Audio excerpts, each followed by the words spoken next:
then center focus. Perfect. So, afternoon again, Mr. Stewart. How are you? Good, how are you? Good, good.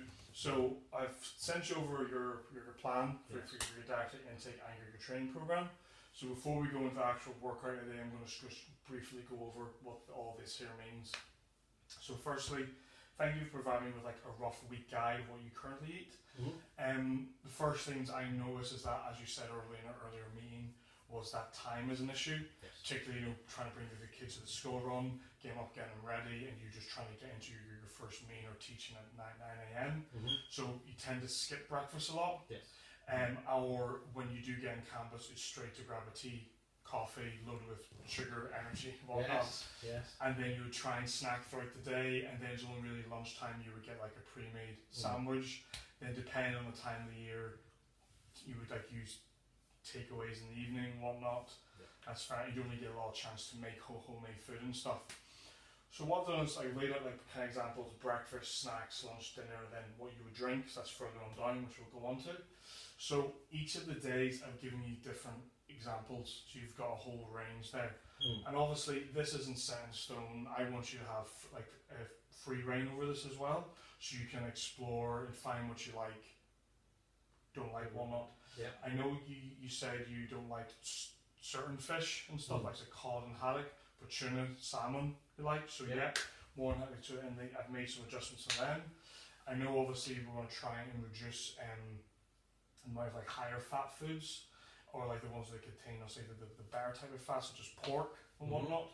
So replacing likes of turkey and more like beef, very lean meat, chicken, whatnot as well. And also throwing a range of different veggies and fruits, and obviously healthy alternatives for snacks as well. Yeah. So example, so let's say Monday morning, wholemeal slice of toast, again butter, low in fat, 1 tin of tuna, a couple of slices of mature cheese, all grilled. Very easy snack. It doesn't take that long, but that's a really good breakfast to get yourself today. Yeah. Other ones, Weetabix, porridge, adding some fruit too. Again, fruit bowl you can have as well. And again, the weekend, again, obviously you want to enjoy yourself, relax more, have a lie in. So again, some toast, wholemeal, Nutella spread, a couple of slices, and have an orange. Then on Sunday with the family, you can have like a grilled fry sort of things. You have 2 turkey sausages, 2 eggs boiled, a spoonful of beans, mushrooms, onions, peppers. Instead of frying them, you roast them in the oven. Okay. Just to give you a whole different option there. But again, you can have freedom over other veg if you want to add in there as well. Now throughout your day, snacks, particularly at work, again, fruit, trying to eat more like bananas, apples, oranges, grapes, whatnot. Again, some other ones you may not have thought of, like carrot, celery sticks, hummus dip. Again, for most people, they never really thought of putting the two together, but they do make a great snack. Having some fruit of your choice, again, you really want to try and up that. Get back on. Put it back on. There we go. It's back on there. Good. Again, obviously, trying to increase your fruit and veg intake to like 4 to 5 pieces a day. If you can get up to 6, even better. That's brilliant. Okay. Again, some other ones that get like a protein bar as well. You can just up your intake of protein, but again, you can have a little bit of like chocolate or something sweet in there too. It's not about restricting you, it's about you still enjoy the taste of your food is very much important. And again, obviously in the weekend, a chocolate bar by Christmas fine as a snack. Because the worst thing I can tell you to do is to say is like, Mr. Stewart, you can't have any chocolate, so what's the first thing you're going to eat? Chocolate. Yeah. There you are. Again, lunch, again, it's all about, trying to prepare more meals and bring them to work as well, but also going for like a healthier alternative as well. Now I'm aware around the university there are some like really good healthy sandwich bars and whatnot, but obviously the joys of living in Middlesbrough, there's a lot of takeaways too. So again, a few of these meals you can make at home, or you can go into town and get similar alternatives which are just as healthy and whatnot. Obviously I would encourage you on your lunch breaks and whatnot, when you go off to eat, you do some more walking, even for an extra 10 minutes, because that would increase your daily level of physical activity as well. So some of the examples would be like grilled chicken, avocado nuts with roasted potatoes, fresh herbs, beef risotto with salad, cheese sandwich, homemade bread with salad, less tomatoes, cucumber. Thursday, go into your normal cafe with all your co-workers and whatnot, and you still get your standard sandwich meal, whatever you want. Some baked potatoes, the skin left and filled with cottage cheese, beans, even tuna mayonnaise as well, that can be an option. Yeah. And again, on the weekend, I thought it would be quite nice for you, the wife, the kids, make some homemade pizza and everything. Again, something you play around, but you don't have to use a pizza dough base. You can use a tortilla wrap, or you can use pita bread as well. Again, and also that will reduce the amount of excess carbohydrate you're being taken as well. And again, Sunday with like your grandparents, parents coming in, homemade sandwiches, very, very simple. Dinner in the evening, lasagna, chili con carne, rice, potatoes, wedges, quiche, pie. Again, it's a whole range of things. Yeah. And again, Friday night, takeaway, things we're all human, it's something you can look forward to. Now, obviously, as I mentioned, the program going through, obviously, some like the busier weeks, you tend to eat more takeaways because you can totally understand the busy pressures of work, marketing, whatnot. So the idea is from weeks 1 to 6, we want to get that down from 3-4 takeaways to 1-2 by the end of it. Anyway, and again, Saturday, sirloin steak, oven fried chips, pepper sauce, very nice. Then spaghetti carbonara, turkey bacon, chicken strips, whatnot. In terms of drinks, throughout the day, so we're going to try and reduce the amount of coffees and teas you have throughout the actual day. So instead of having 3-4, let's have 1-2. Okay. And when you're having it, don't try and throw in as much sugar sachets in. So instead of throwing your 2-3, try and just throw in 1. Okay. Yeah. But obviously this isn't going to be done from day one. This is something gradually over time. So it's a long-term process. So the same way a healthy lifestyle isn't built in a day, Rome isn't built in a day as well. Okay? But we're going to definitely try and increase the amount of water you're intaking. Okay? So on the days you're not training, we're going to look at trying to drink at least 2 litres of water. And I'm sure there's water fountains on campus and everything. Great. On the days you are training, try and get up to around 3 and 4. Okay? And obviously you can add some orange cordial into that, just improve the actual taste. Other ones, again, at the weekends, very similar amount of water intake in teas, coffees too. However, obviously just manage the amount of alcohol intake you're taking as well, especially with your type 2 diabetes, whatnot. Okay, so that's pretty much everything with the nutritional side. Any questions, comments? No, it was good. Oh, everything makes sense. Yeah, makes sense. cool. No Is worries. there anything about portion size or? Yeah, so with the portion size attached, a couple of them I've got it mentioned in there. So I'll just scroll back up. Scroll up. So for example, someone's 1 medium serving size bowl for lunch. Again, sandwiches usually two slices of bread, whatnot, and again, just in one bowl of soup and things like that there. But what I can do is to make it easier for you, I can attach symbols by let's say half a plate, full plate to make it a bit easier too. Yeah. Okay. Good, thank you. So go into the training one. Okay. So this is week 1 of your training plan and everything. So a few things to take into account with your own health service. We're not going to be looking to get you to train after 5-6 p.m. for a couple of reasons.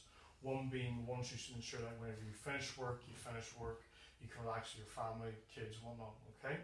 Secondly as well, we don't want you training at least 3 hours prior going to bed, because that may induce risking you to be quite ill in terms of your own type 2 diabetes, whatnot, okay?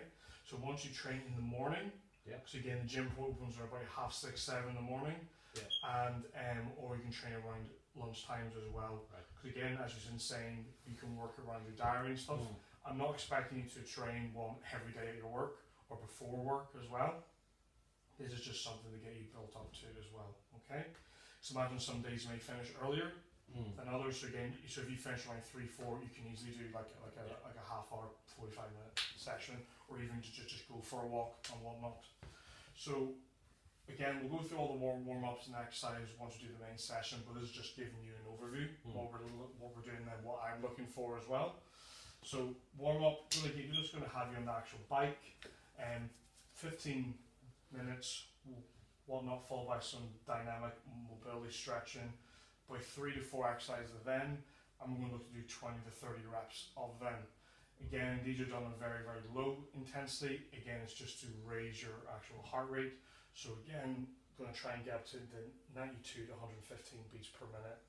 You don't need to worry about watching your heart rate and stuff, because I'll be obviously checking it with a couple of tests. So one could be the talk test, which means obviously we'll have a chat with me at a lower level intensity. If the answer is yes, that means we're all good. I can slightly increase the intensity workout, and if you can still have somewhat of a conversation, that's where we want to be. What I don't want you to be is where you're like, I can't talk or have a chat properly. We still want to be able to communicate with me, so by just gradually building up the level of intensity for you. Then once we go from here, we then go into our main training session. So after we do the bike and stretching again, we're going to go on the bike again, but we're just going to up the intensity slightly more. Okay, again for 10 minutes, again is where we start to build our base and everything. Now from doing the mobility and obviously the exercises, the dynamic stretching, some of them are going to be movement assessments, which obviously influence these here types of exercises. So I know you've got some kettlebells at home, so we're going to use them in the actual gym to show you what we're doing. So we're going to do kettlebell box squats, that's a squat into a box or bench, kettlebell double-handed swing, kettlebell single arm presses seated or standing, just going to see how you get on with them, and kettlebell single arm rows. Again, 3 sets of 15 reps, 45 reps in total for each. And again, in terms of rest times, we will adjust them accordingly, because again, I can add them back in the program for you. But again, we're looking for about 60 seconds to 90 to maybe a minute and a half. However, if you need more, we can add more. Now obviously for me, I'm going to be observing your form, making sure everything right, so then not only you can do it right, but you learn, but also it's safe for you to actually train. If I feel something's too hard for you, we can regress it by reducing increasing the rest times, lowering the weight, or slowing down the tempo of the movement for you, just so it's a bit more controlled. RPE, are you aware of what that is? No. So RPE is rate of perceived exertion, and that simply is like your effort putting in. So it is your effort. It's not me saying you're at whatever level of RPE. Is that you're telling me how you feel. So I've got a chart handy just to explain for you, which is just this here. So with obviously the descriptions all next to it. So ideally, we want to get you, obviously when you start warming up, we're going to go from here, so you're going to be like 8, 9, 10 after you warm up. Then obviously in your main source session, we just want you just about here, but anywhere between 11 and 13. I don't want to go any higher than that just yet. Maybe by week 6, we get you up to the 14, 16, because again, so I want to push you a little more. Then after that first 6-week block, we can then look to change the whole training style again, which we may incorporate some vigorous style activity. But for now, low to moderate is what we're working on. Okay? Does that all make sense? We're looking at? Yeah. Brilliant. Nice one. So just going back to the training program. And then we'll do a cool down. So again, we'll then hop you back on the bike. Again, just gradually reducing the heart rate, return yourself back down to normal. Because the main thing about getting yourself fitter and healthier, Mr. Stewart, is you want to ensure that your recovery improves. So the better you're able to recover, the more training you can do, the faster your recovery is. Obviously, that shows your better sign of health and everything. So some of the benefits of doing this training would be it will lower your resting heart rate, which is known as bradycardia. It will lower your blood pressure, which again lowers the amount of stress dealing with your whole day as well. It'll improve your general mood, your confidence, your posture will improve. You won't feel as tight or stiff sitting at work and everything. And also your overall physical fitness, your muscular fitness and cardiovascular endurance will increase too. So you'll generally feel your whole well-being will improve, and your mental health will feel even better as well. Okay? Yeah. And also make it easier as your kids are growing, we can lift them up as well a little bit easier too. So the kind of things I'm looking for is just ensure that you understand how to do each of these exercises. Because if I'm not confident you do any of them, you won't be doing them, and or we will regress or change them. We're going to be documenting all your RP and heart rates throughout, so that way we know, or I know what you can and can't do. And obviously making sure you've got support and understanding what you're actually doing. If there's anything you aren't sure of, just ask the whole way through. And obviously, if it's something you aren't sure about, or you don't want to do, or you don't like a certain exercise, you may feel it's quite sore, aggravates pain, just ask and we'll just change that for you. Post any sort of resistance type training, we do that being machine, kettlebell, or bodyweight training. We'll do some stretching. So that'll be the final thing we'll do in that there. And obviously the other thing I want you to be doing is after your workout on the Monday, again on Thursday, just go for a gentle walk around the forest near your house. Again, just throw in your headphones, podcasts, whatnot. Again, and obviously, again, it doesn't have to be, I'm not looking for you to do a certain amount of distance or steps in it. It's just 30 minutes, just walking and just at a pace that you're not out of breath. It's fairly easy and you may just break a mild sweat. That's all, okay? Yeah, and then obviously the very last 5 minutes of the walk, just even just walk very slowly. Imagine if you're playing golf and there's someone just ahead of you, but have a shot. You're just trying not to move and make noise. Okay, happy with that? Yes. So I'll just quickly show you the next couple. So that's weeks 1 and 2. Then week 3, we'll look to obviously increase the amount of sets you would do. Just increase the reps. Increase the time slightly spent on the bike, and we'll also add in some more an extra walk too. Now obviously you don't have to do these walks 30 minutes straight. If you told me, so Andrew, well Tuesday, Thursday and Saturday I did 3 10-minute walks, that's fine too, as long as once you increase that general level of activity as well. Okay? Yeah. And also we look to increase the amount of time you spend stretching too as well. Because again, all these things add up. So that's weeks 3 and 4. Then 5 and 6, again we add in the second workout, again with a different exercise. So we've got the cross trainer in, and then we've got the rowing machine in as well, and different exercise. So that way you're not stuck doing the same ones. You can go a whole new range of variants of exercises, keep you on your toes, and you're always learning all the way throughout. Yeah. Happy with that? Yeah, looks good. Perfect, no worries. So what we'll do is now we'll head over to the gym, get you started with a warm up and everything. Perfect, champion.